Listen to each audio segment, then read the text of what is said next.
Esta semana, la tertulia de Radio Sefarad.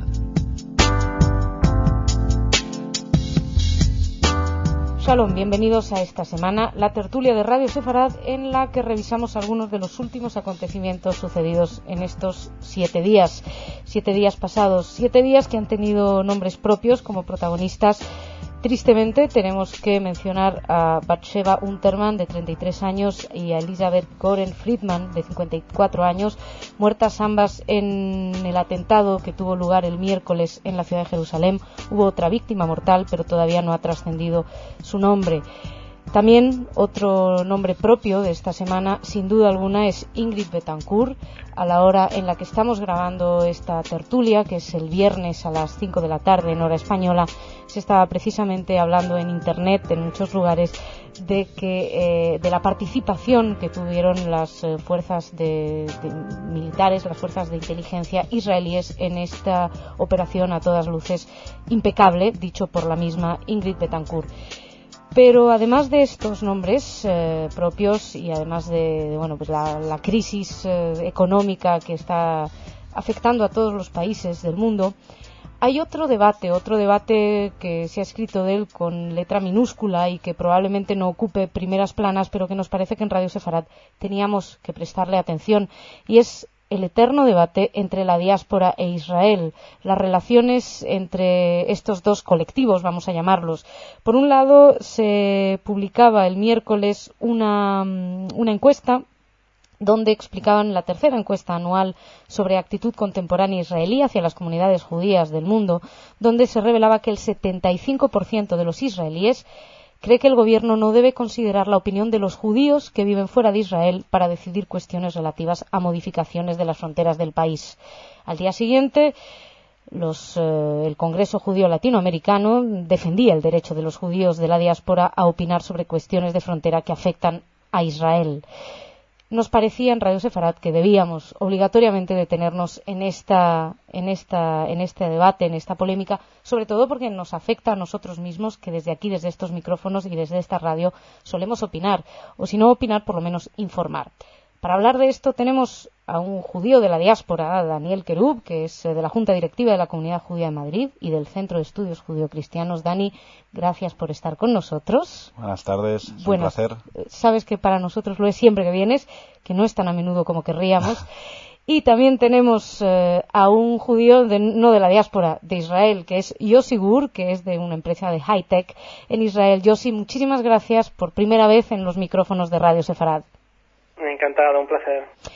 Bueno, yo que os tengo aquí, os planteo para empezar una pregunta, casi es una pregunta del millón, pero hace poco estaba hablando con un compañero israelí y decía: la única manera de ser judío es siendo judío en Israel.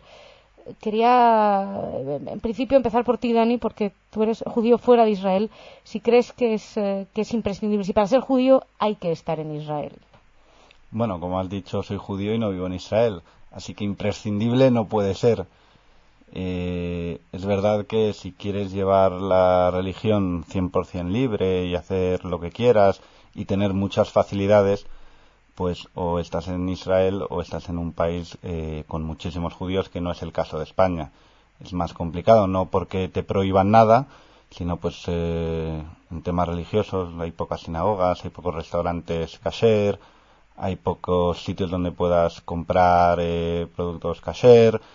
Entonces las facilidades no son las mismas. No es habitual llevar la kipa en la calle. Generalmente la gente que lo hace con una gorra, pero no por ello dejas de ser judío en un país de la diáspora. Uh-huh.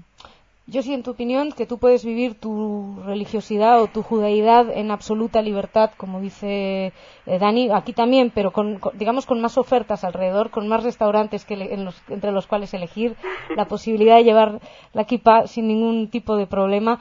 ¿Te imaginarías en la diáspora viviendo esa misma judaidad con la misma tranquilidad? No, por supuesto que no. El sentido de libertad y de falta de antisemitismo y de no tener que luchar por tan vivamente, digamos, por tus derechos, porque ya los tienes ahí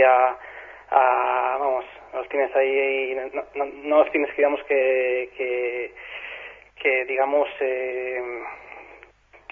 que luchar por ellos, pues es imprescindible aquí en Israel. En el sentido, digamos, de calma que existe en cuanto a tu identidad judía, pues es un placer, digamos, que no creo que exista en muchas partes de la diáspora. Pero estoy totalmente de acuerdo con Daniel. O sea, el tema de la diáspora y el tema de Israel es que ambos se necesitan unos a los otros, y es preferible tener una persona satisfecha y contenta y trabajando más o ayudando más a Israel en la diáspora, que no que una persona que esté deprimida y que no se sienta asimilado, etcétera, aquí en Israel. Así que el tema de ser judío es totalmente indiferente de dónde estés. Ahora bien, políticamente a lo mejor es preferible, digamos, por la presión demográfica que pueda conllevar la venida de más judíos a Israel, el hecho de que haya más ciudadanos judíos en Israel. Pero vamos, de todas formas, estratégicamente yo creo que el tema de las diásporas y las relaciones que tiene Israel con las diásporas del mundo son muy beneficiarias para ambos lados. Uh-huh. Las relaciones de Israel con su diáspora no siempre han sido buenas. Hay que recordar que Israel se crea también con el concepto del hombre nuevo, de alguna manera, el nuevo judío, un judío que no va a volver a ser víctima y que en cierta medida ve el judío europeo, el judío de la diáspora, bueno, lo dijo el mismo Ben Gurión, los 2000 años de diáspora fueron los peores años, la peor época del judaísmo. Da la sensación a veces, no sé, en vuestra opinión, como que siendo dos, no se puede desligar, ¿no? Uno es judío y en cualquier parte en la diáspora, esté donde esté, te dicen, es que vosotros los israelíes, es muy complicado explicarle a alguien que no es judío, que eres judío pero no eres israelí. Y del mismo modo da la sensación a veces como si nos inmiscuyéramos en exceso, con exceso de derecho, ¿no? Creemos que por solo ser judíos tenemos derecho a opinar y a entender perfectamente todo lo que ocurra en Israel. Yo quería saber si no pensáis que a veces nosotros mismos primero exageramos, opinando constantemente y meto todo lo que implica todos los medios de comunicación judíos también diaspóricos que ponemos nuestro granito de arena constantemente por esto llamado del conflicto. No sé cómo lo veis. Si es que lo veis. No sé, Dani, tú mismo. Bueno, yo creo que los dos temas que has tocado están muy relacionados. Muchas veces sí es verdad que damos nuestra opinión quizás en exceso sobre Israel, pero justamente porque por ser judíos nos están preguntando, porque confunden. Entonces, al confundirse y al preguntarnos y al dar ellos su opinión, pues tú das la tuya. No todos los judíos apoyan todas las políticas de Israel. Es verdad que la mayoría de los judíos apoya Israel en su concepto, pero no por ello apoyan todas las políticas de Israel. Yo creo que, bueno, como en cualquier país del mundo, no creo que haya ningún ciudadano que apoye todas las políticas de su país. Eso es una realidad. Pero bueno, como muchas veces van a ti a preguntarte, justamente por ser judío, temas sobre Israel, sobre palestinos, dan su opinión, ya sea a favor, neutral o en contra, pues por eso justamente tú das tu opinión y hablas más del tema, porque además en muchos casos conoces bastante, porque lees mucho, porque te interesa. Uh-huh.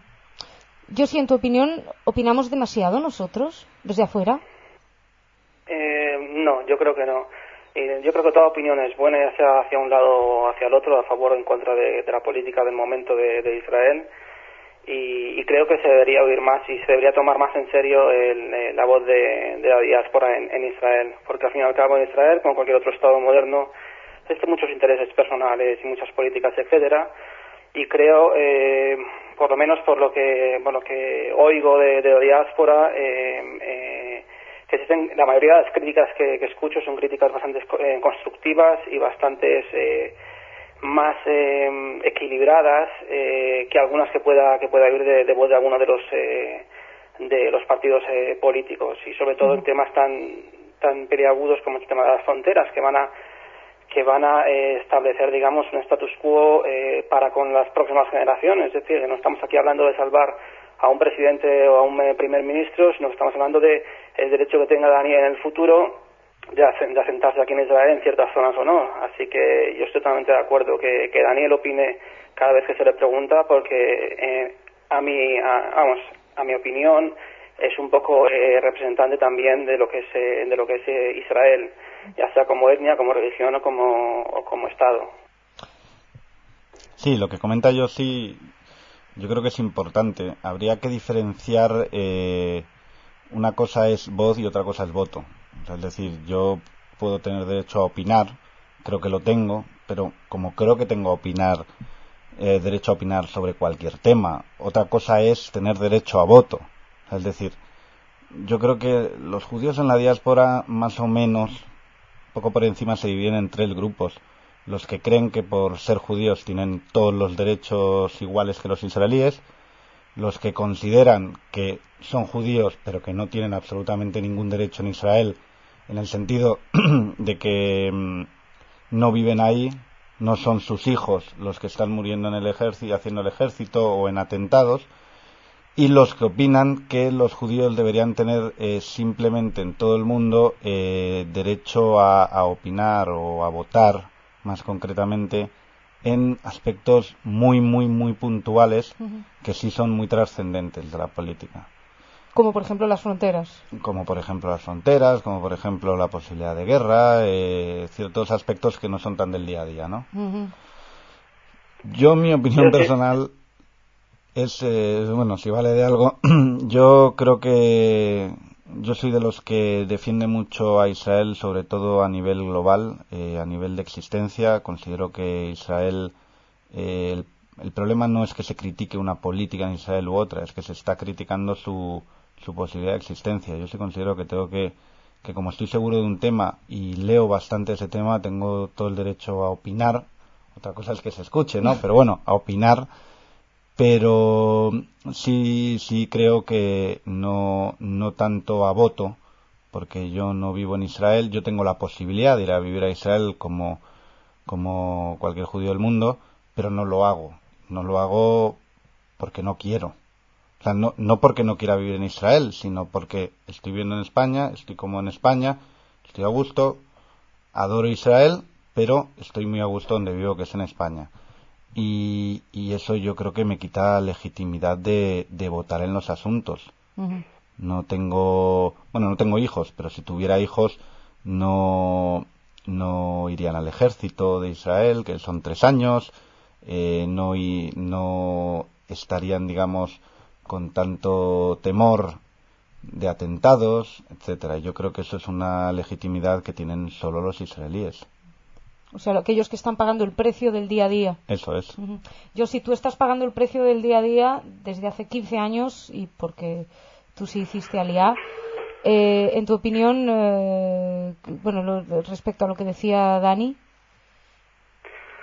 Bueno, yo iría casi en este plan un poco más allá de lo que decía Dani, casi ya como judío de diáspora, es decir, sobre todo con el tema del conflicto y sobre todo incluido el tema de las fronteras, cualquier decisión que lleve a cabo Israel influye en los judíos de la diáspora en mayor o menor grado.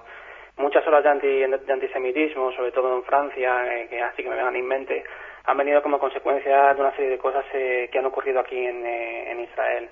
Entonces, por supuesto, estoy a favor que Daniel tenga voz y también subiríamos la disyuntiva si Daniel tendría que tener voto o no, porque en definitiva la explosión de los atentados que hicieron los extremistas árabes en Argentina, en AMIA, o ya te digo, la pequeña delincuencia antisemita que existe a pie también en Madrid o en otras ciudades de Barcelona, o lo que ocurrió en Francia después de la subida al templo por Sarón. Esas son cosas que directamente incumben y tocan a cualquier judío del mundo, independientemente de que sea o no ciudadano de Israel. Es decir, que ese toma y daca de facto existe. Ahora, como decía Daniel, los que están recibiendo los cohetes y los misiles son gente que viven aquí, que moran aquí, y como Estado moderno es una serie de derechos y deberes de todo ciudadano, y no creo que de facto sería muy real que ese paso se diese por el paso en el que Daniel o cualquier judío de la diáspora tuviese voto, por ejemplo, en el Parlamento israelí. Es que es muy curioso porque es lo que estabais comentando los dos. Por un lado, es evidente que si yo estoy en un país y soy yo es a mí a quien le están tirando cohetes, son mis hijos quienes están arriesgando su vida, soy yo quien está viviendo el sufrimiento del día a día.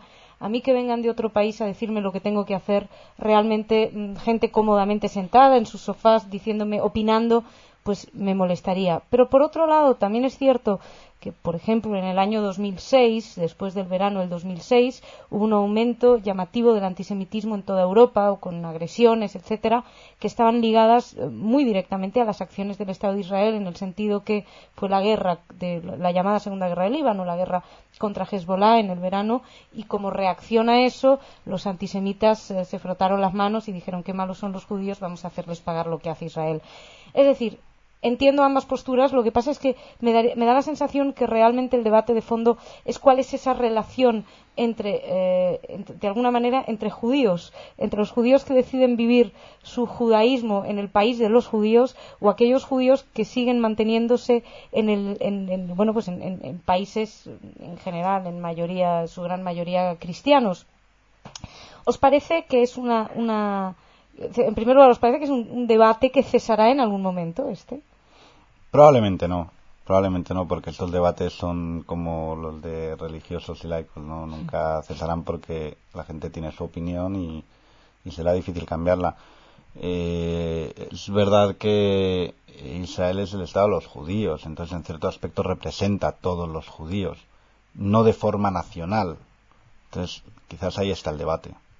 De todas formas, yo sigo diciendo lo mismo. Yo sí he ido hace 15 años a Israel a vivir. Yo sí no se ha vuelto, porque es verdad que hay muchos judíos que van a Israel, están 1, 2 o 3 años y se vuelven a sus países. Yo sí sigue ahí, entonces yo sí no puede tener los mismos derechos que yo, tiene que tener más. Uh-huh. Creo que es muy importante, es el que está ahí viviendo pues día a día lo bueno y lo malo de estar en Israel.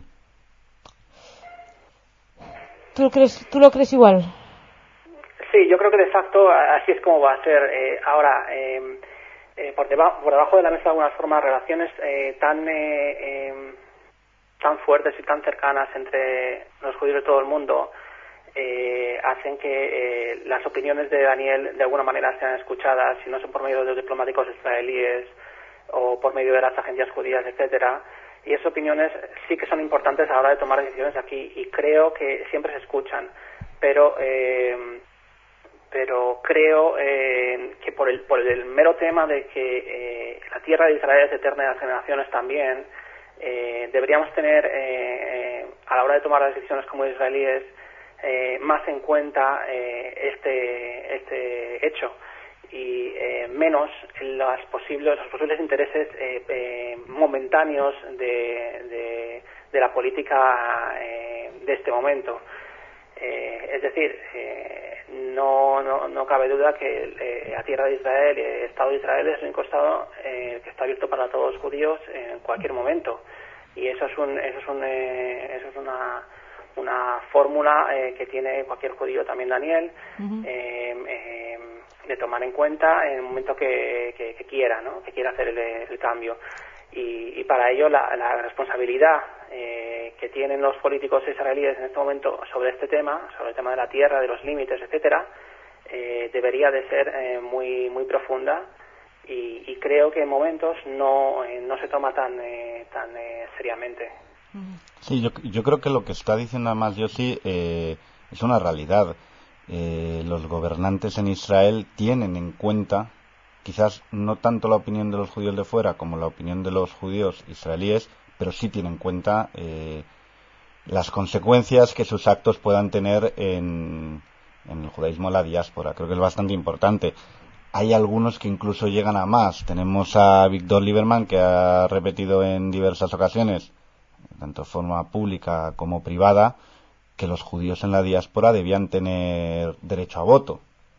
Por eso digo, incluso en Israel hay diferentes tendencias, pero sí, no obstante a eso, todos escuchan y sobre todo se preocupan por lo que sus actos puedan tener como consecuencia en los judíos de la diáspora. Es curioso esto que estáis comentando, porque de hecho ha habido como un cambio en la política israelí en los últimos tiempos con Ehud Olmert.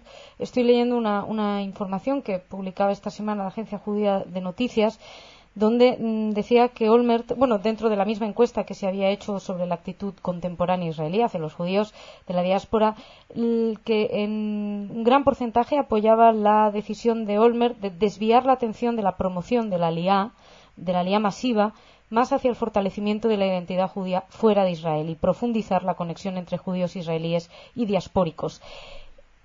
Es como que hubiera girado realmente, porque hasta este momento, hasta hace nada, Israel lo que quería era traer la mayor cantidad de judíos posibles a su territorio. En estos momentos da la sensación como que hubiera asumido que existen grandes bolsas de judíos afuera y que lo que hay que hacer es reforzar su relación con ellos y ayudarles a vivir el judaísmo en el lugar en el que ellos residen y en el que son habitantes absolutos. ¿Os parece esto a vosotros una actitud positiva por parte del gobierno? ¿Es un cambio realmente dentro de un sionismo clásico? ¿Se pasa a una especie de sionismo moderno distinto? Sí, es algo muy lógico, ¿no? Hay más judíos viviendo fuera de Israel que en Israel, entonces no te puedes poner una venda y decir que tienen que venir todos.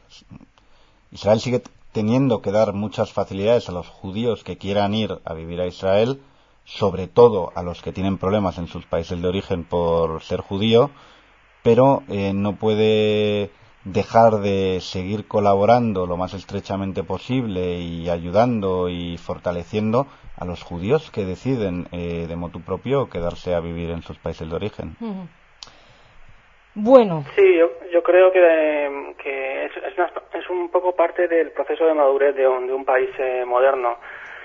Desde la creación de lo que es el israelí fuerte, sin miedo, luchador, que desprecia un poco de dónde venía, de las diferentes diásporas, y no quería que se le reconociese como parte de ellas, a una posición mucho más moderna, mucho más de política moderna, en la que de facto el funcionamiento de la judería mundial es más lógica teniendo personas, como te he comentado yo, digamos como ciudadano de a pie, personas más contentas, más alegres, más profesionales en sus propios países, por supuesto leales a sus propios otros países, ciudadanos ejemplo, y al mismo tiempo apoyando de manera total a su estado del alma, que sería el estado judío, el estado de Israel. Uh-huh. Bueno, pues señores, se nos va el tiempo, tenemos que terminar aquí esta charla. Os agradezco muchísimo a los dos, Dani, porque nos has encontrado un huequito en tu tiempo, Josi, porque nos has encontrado un hueco en tu tiempo y porque es la primera vez que contamos contigo aquí en los micros. Espero desde luego que no sea la última.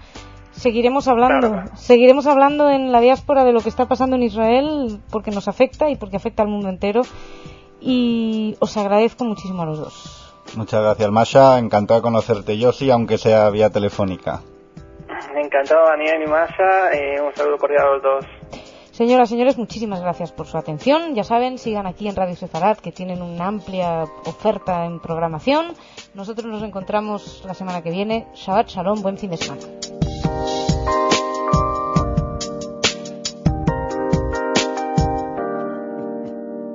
Thank you.